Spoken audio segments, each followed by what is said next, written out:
जय श्री गणेश। पाणी ग्रहण के लिए हिमालय के घर शिव के गमनोत्सव का वर्णन।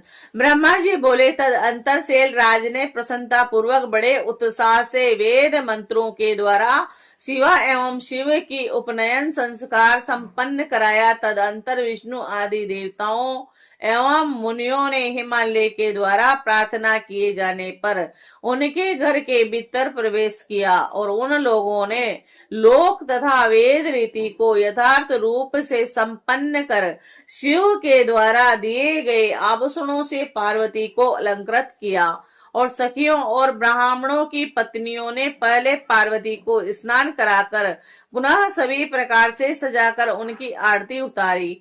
शंकर प्रिया तथा गिरिजा सुता वर्णनी पार्वती उस समय दो नूतन वस्त्र धारण किए हुए अत्यंत सुशोभित हो रही थी। हे मुने, उन देवी ने अनेक प्रकार के रत्नों से जड़ित परम दिव्य तथा अद्भुत कुंच की धारण की और जिससे वे अधिक शोभा पाने लगी। तदंतर उन्होंने दिव्य रत्नों से जड़ा हुआ हार तथा शुद्ध स्वर्ण के बने हुए बहुमूल्य कंगनों से को भी धारण किया।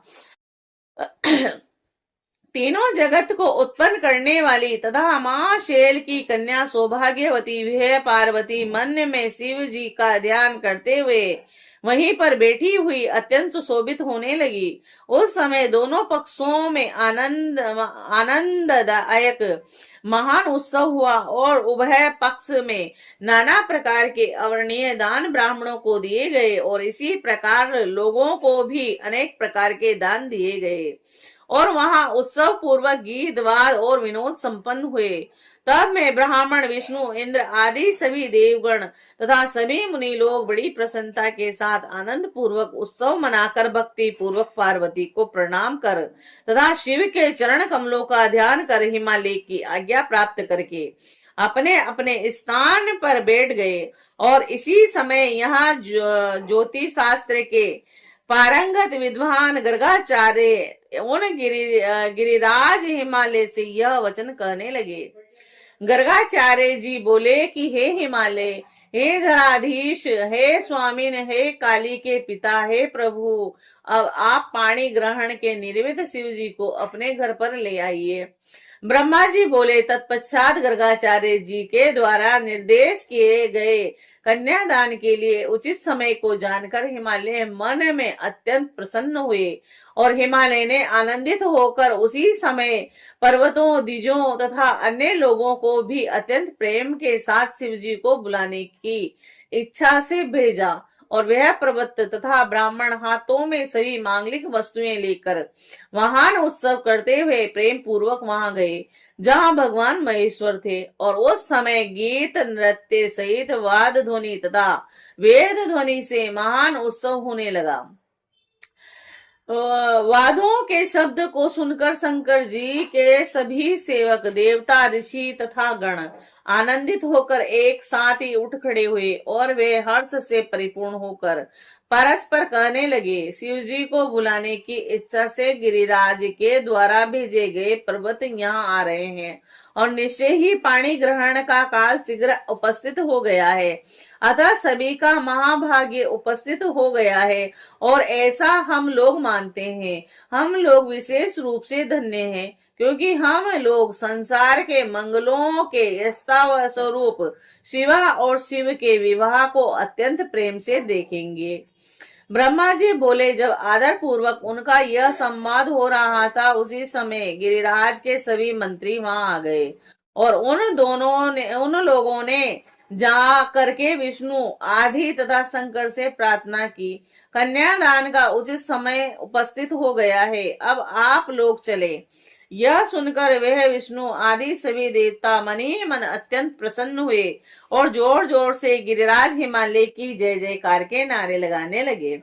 इधर शिव जी भी काली को प्राप्त करने की लालसा से अत्यंत प्रसन्न हो उठे, किंतु अद्भुत रूप वाले उन शिव ने उनके लक्षणों को मन में गुप्त रखा।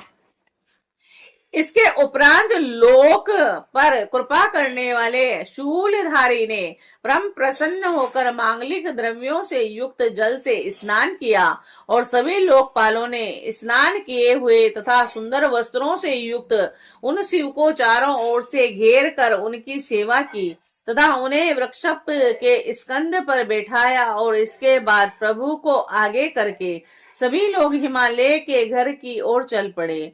वे वाद्य बजाते हुए कौतूहल कर रहे थे। उसी समय हिमालय के द्वारा भेजे गए ब्राह्मण तथा श्रेष्ठ पर्वतगण कौतूहल से युक्त होकर शिवजी के आगे आगे चल रहे थे। मस्तक पर विशाल छत्र लगाए हुए चवर डुलाए जाते और वितान से युक्त वे महेश्वर अत्यंत सुशोभित हो रहे थे और उस समय आगे आगे चलते हुए विष्णु इंद्र तथा समस्त लोकपाल परम ऐश्वर्य से युक्त होकर सुशोभित हो रहे थे।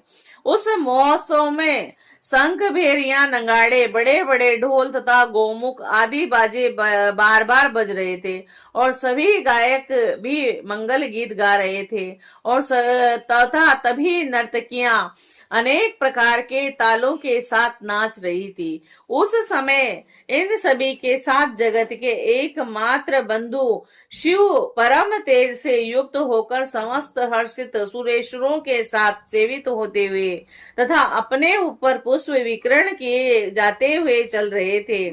तत्पश्चात सभी लोगों से भली भांति पूजित होकर शंभु ने यज्ञ मंडप में प्रवेश किया और उस समय सभी लोग उन परमेश्वर की नाना प्रकार के स्तोत्रों से स्तुति कर रहे थे। श्रेष्ठ पर्वतों ने शिव जी को वृक्षभ से उतारा और प्रेम के साथ महोत्सव पूर्वक उन्हें घर के भीतर ले गए। हिमालय ने भी देवता तथा गणों सहित आए हुए ईश्वर को विधिवत भक्ति पूर्वक प्रणाम किया और उनकी आरती उतारी। इसी प्रकार उत्साह युक्त होकर उन्होंने सभी देवताओं मुनियों तथा अन्य लोगों को प्रणाम कर अपने भाग्य की प्रशंसा करते हुए प्रेम पूर्वक उन सबका सम्मान किया। वे हिमालय विष्णु और प्रमुख देव समुदाय सहित ईशान को उत्तम पाद तथा अर्धे प्रदान कर उन्हें अपने घर में ले गए और उन्होंने आंगन में रतन के सिंहासन पर विशेष विशेष देवताओं को, मुझे विष्णु को और ईश को तथा सभी विशिष्ट लोगों को आदर पूर्वक बैठाया और मैना ने भी बड़े प्रेम से अपनी स्त्रियों, ब्राह्मण स्त्रियों तथा अन्य पुरंदर स्त्रियों के साथ मुद्रित होकर शिव जी की आरती उतारी। कर्म कांड के ज्ञाता पुरोहितों ने मधु पक्कदान आदि जो जो कृत्य था वह सब महामाते शंकर के लिए संपन्न किया। हे मुने, पुरोहितों ने मेरे द्वारा प्रेरित होकर प्रस्ताव के अनुकूल जो मांगलिक कार्य किया था उसे किया और इसके बाद अंत वेदी में बड़े प्रेम से प्रविष्ट होकर हिमालय वेदी के ऊपर समस्त आभूषणों से विभूषित तवंगी कन्या पार्वती जहाँ विराजमान थी वहां विष्णु तथा मेरे साथ महादेव जी को ले गए और उस समय महाबृहस्पति आदि देवता कन्या दानोचित लगन की प्रतीक्षा करते हुए अत्यंत आनंदित हो रहे थे। जहां जहां घटी कायन तंत्र स्थापित था वहीं पर गर्गाचार्य बैठे हुए थे। विवाह की घड़ी आने तक वे प्रणव का जप कर रहे थे।